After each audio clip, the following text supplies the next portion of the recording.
So, PragerU, they have this segment where Dennis Prager basically just sits down and talks to the camera, not unlike I'm doing right here, for about 40 minutes, and just kind of goes off the cuff about random topics. And I find this to be a good peek into his mind and how it ticks, because unlike their more produced, propagandized videos, these are, like I said, a little more off the cuff. We get an idea of how Dennis Prager, the person, acts, not Dennis Prager, the corporation, essentially, the media mogul giant, that kind of deal. Now, generally, on PragerU's Twitter account, they like to take segments from this show that they have, where they have Dennis sit down and just talk for 40 minutes.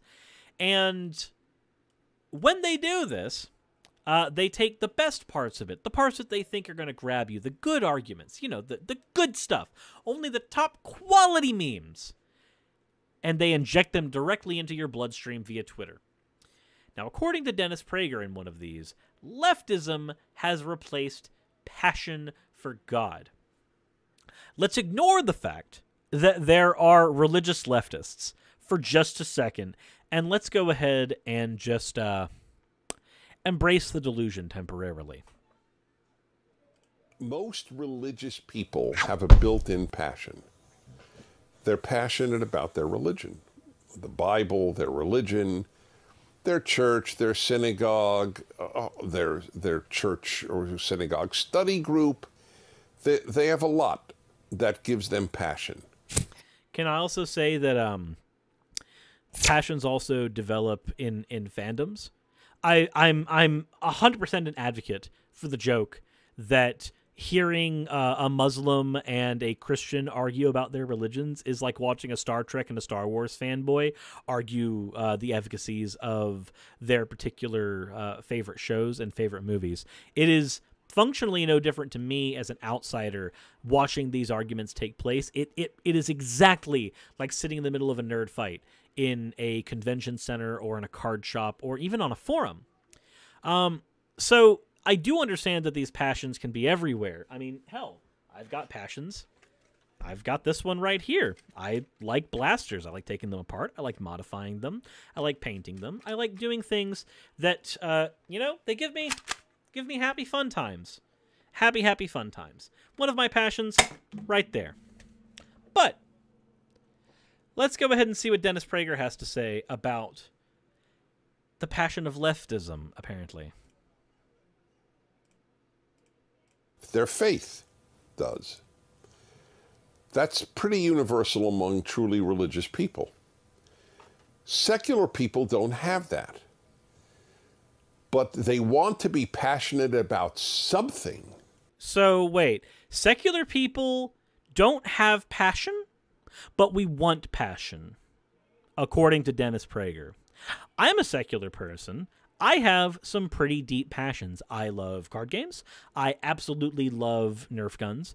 I am in complete awe of the clusterfuck that is the Sonic the Hedgehog community, and I love every minute of it. Resident Evil is a huge passion of mine, notwithstanding tall vampire big tit lady from the Resident Evil Village trailers. I am a big fan of these series, and not just in that I enjoy them, but I have sat down and read the novels for them. I am hugely passionate about these fictional universes, and I will readily engage in heated discussion with people on any side of the aisle where these universes are concerned. I don't have a problem finding a passion, and I'm secular. I'm an atheist. But Dennis Prager thinks that we need religion for that, and then when we don't have it, we replace our passion that was originally for God with leftism. So that explains a tremendous amount of what we're seeing now. Anti-racism, quote unquote, has become the passion. So anti-racism is the passion. And it fills their somewhat empty soul, which has been emptied because of secularism. My soul was emptied because of secularism. Now, I'm sure there's a sex joke, a draining sex joke that I could make here, but I'm not going to. I leave you guys to make those jokes in the comment section. I'm just going to point out that Dennis is essentially arguing that when we lose our faith, a part of us is missing, and we desperately try to fill that up with something else. Now, this may be true for people who were entirely enveloped by their faith, and once they deconvert, or even convert to a different religion that's not quite as have quite the stranglehold on their time as it used to, there is a bit of an empty void there to fill. But that's not an empty void because a part of your heart was carved out, or some other rhetorical device like Dennis Prager would probably prefer. This is more just people have more time. Like, what do you do on your Sunday whenever you're used to going to church 2 times on Sunday? What do you do? For some people, it just becomes, hey, I sleep in on that day. Or for me, it's, hey, I go up to the card shop and play Y Shorts. Like, those things are just time-filling, and that happens whenever you leave literally any hobby. I don't want to boil religion down to just this is your hobby, but when it comes to the way Dennis is describing it, he's just describing hobbies and what happens when we change hobbies, which isn't very useful at all. He wants to argue that we use anti-racism and become passionate about that. But can I ask you something? Just you and me. You, the audience, me, the creator, you know what, fuck it. You, the human being, and me, the potential human being. I don't know. Conservatives are not very clear on what is and isn't a potential human being and what's an actual human being, so I'm not really sure at this point. But I will say that I am very, very anti-racist. I have issues with racism, and I am passionate about anti-racism. But then I have to ask, what's wrong with that? Like, to me, it's not enough to just not be racist. You could just not be racist, and that's fine. But if you're not willing to point out when your friend is being racist, then what's going to stop them from just being racist more often? I don't think there's anything wrong with being anti-racist. Dennis wants to point this as we take a good thing, religiosity, and we replace it with a bad thing, anti-racism, and then he gets to sit on his moral superiority complex because, well, we didn't properly find a good hobby, I guess. But I don't think anti-racism's a bad hobby, even if that becomes your hobby. There are several people who engage in activism on that front, and they're very good at what they do. So I don't know what point he's really trying to make here, aside from the fact that he doesn't like anti-racism, which is weird. Secularism is great for government and terrible for everything else, as I've said all of my life. Wait, secularism is great for government but terrible for everything else?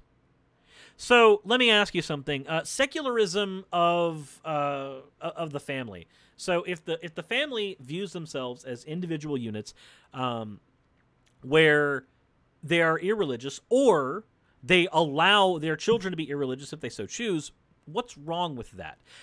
Let me paint a scenario for you where secularism helps the family a metric fuck ton.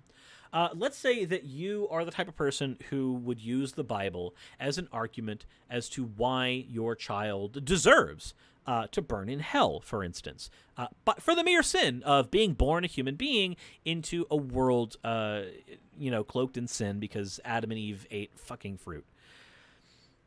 To be a parent and to willingly believe that it is good, just, and proper for your child to deserve burning in a lake of fire, that's a good thing? No. Secularism's a really good answer for that. Just throwing it out there. Or finding a religion that's not bigoted. That's another one. But, either way. Let's say your child turns out to be gay or turns out to be trans, and your Bible says things like, you've got to stone them or what have you. I'm not going to get into the particulars of why that argument's bad. I've done other videos on this, but I will say that in these situations, secularism, not too terribly bad for this particular situation. I don't think secularism is bad in schools, private or otherwise, because children should not be educated religiously. Personally, I think they should be able to make that choice later in life, because religiosity, while it is not always harmful, typically the reasons why people end up being religious are not necessarily good reasons, and a child cannot determine the difference between the two. They really, really can't. Personally, even if I were to become religious at some point before having kids, I would want to keep my religion to myself and let my kids be my kids. And if they decided to be religious, then that would be on them. And that's how I'm going to be even just as a secular parent. If my child decides to be religious, that's on them. I may have disagreements with it. I may discuss those disagreements. But I don't think there's anything wrong with secularism in a household. I don't think there's anything wrong with it in schools. I don't think there's anything wrong with secularism in the workplace. I don't want somebody proselytizing to me, as I've had happen before when I'm at work. I've literally had somebody wait until I had clocked out of work so that they could sit down with me and talk to me about the Bible. I have had people claim that God told them that I did something I didn't do, and then they reported that to the manager, and the manager, being a Christian as well, believed them wholeheartedly, because why would God lie to them? Real things I've dealt with in the workplace. I think the workplace should be secularized thoroughly to where shit like that can't happen. But, you know, go ahead and go on, Dennis, about how secularism is great for government and terrible everywhere else. And they've filled the lack of passion with this passion. And you see it, they're just screaming. You're literally just explaining changing hobbies, dude. That's like me. Okay, so let me go ahead and be a dick here, okay? I'm going to be a dick, but it's going to be entirely truthful. So hopefully you guys can understand where I'm coming from. I'm going to need a couple props, but don't worry. I'm a nerd, so I've got them on hand. So, let's say I'm a Magic the Gathering player, okay? I play Magic on the weekends. I enjoy it. I play Arena at home. And my friends play it too, but then my friends don't necessarily like what Wizard of the Coast is doing. They're not big fans of this. This starts to go away. So then they discover Yu-Gi-Oh! And in their discovery of Yu-Gi-Oh!, they start developing the same passion for Yu-Gi-Oh! That they did for Magic the Gathering. Has anything bad taken place? No. Nothing bad has taken place. These people have literally fucking changed hobbies. That's it. That's all that you're describing, Dennis. You're trying to make it sound like it's the end of the world that people traded out religiosity for activism in the real world, and that's suddenly bad to you. But, you know, this is frustrating to watch. They're screaming. I mean, the very fact that this is meaningful, we won't say daughter or son or father or mother. It's like artificial passion. Leftism is artificial passion. Wait. Repeat that? The fact that this is meaningful, we won't say daughter or son or father or mother. Where did that come from? Who is not saying daughter or son or father or mother? Where is that coming from, Dennis? What the fuck does that have to do with anything? I don't understand. This is why my voice was out in the last few videos. This screaming, this anger at, not even anger, just frustration at seeing Dennis say absolutely inane shit. Who is not saying father or mother? Are you talking about trans people? Is this a knock at the trans people? Is that what this is, Dennis? People who are non-binary, not wanting to be called a gendered term? Is that it? Is that the thing that's getting you upset, Dennis? Who fucking cares? Okay, if somebody doesn't want to be called man or what, who fucking cares? What does it do to you? What does it affect in your day when somebody doesn't want to be referred to by masculine or feminine pronouns? I don't understand. I don't get it. And then he says that leftism is then artificial passion. How is religiosity not artificial passion by the exact same standards? Okay, let me go ahead and explain it this way. Okay. I'm going to strawman Christianity for a moment here, but it is for a purpose, so please bear with. If I go from being a leftist activist, I am fighting for workers' rights. I want there to be a 40-hour work week. I want us to have paid vacations. I want maternal leave. I want paternal leave. I want everybody to be able to make a living wage. I am so passionate about real fucking people in the real world who really need change so that they can survive.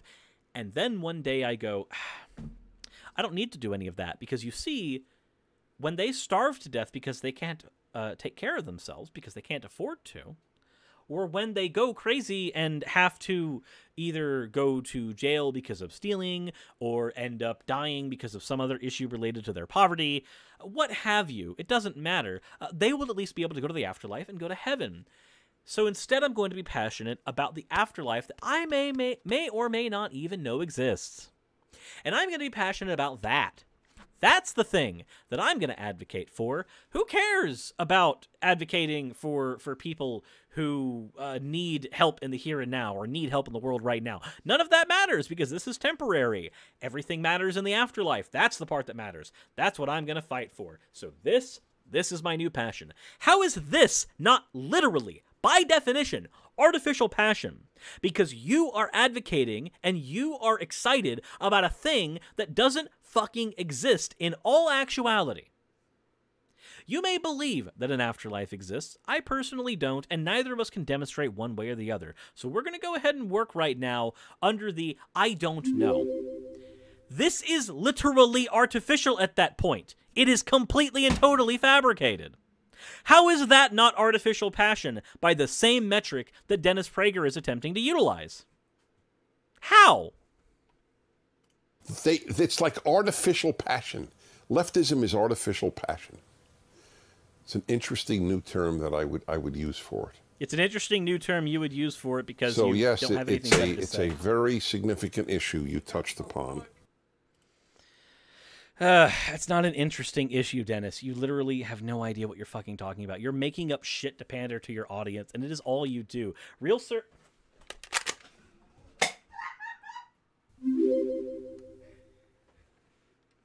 Stealing real Suris gets bullet.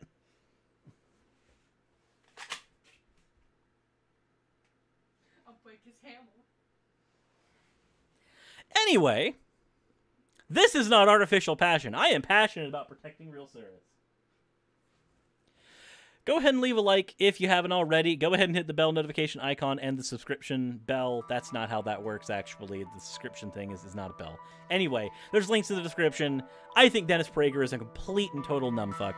Go ahead and let me know what you think in the comment section below. And with that said, I have to go on a crusade.